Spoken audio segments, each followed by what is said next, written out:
Tom, thanks again for joining us. Cheers. Cheers. So this little guy has changed a lot about search, or more to the point, this girl. Siri, what are the great restaurants around here?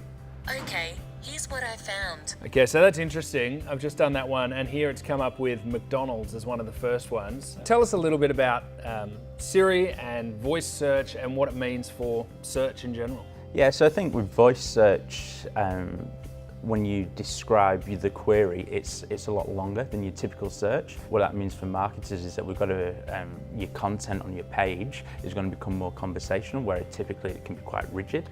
So I suppose, like I did then, tell us about some great restaurants around. I might just write in restaurants in local area. Yeah, or you'd go best restaurants in local area, but with that you actually elaborated on the type of restaurants, or what type of restaurants, like the best restaurant. You typically would go restaurants in Sydney. Yeah, okay. So does it make search better? Do you think a better experience on voice?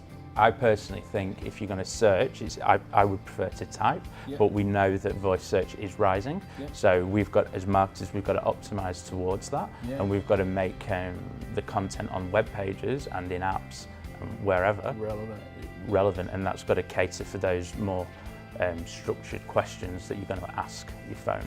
Yeah, right. So tell us a little bit about local search as well, and why it's important.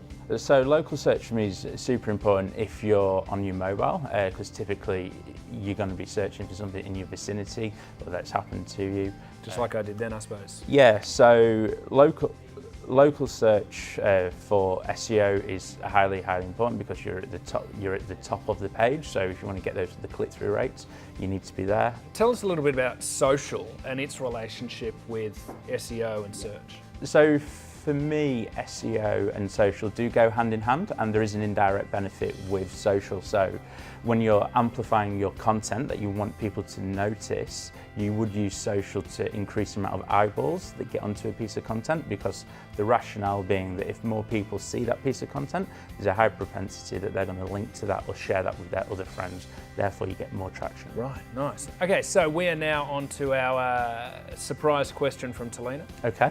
Would you rather have tennis rackets for hands or basketballs for feet? Basketballs for feet.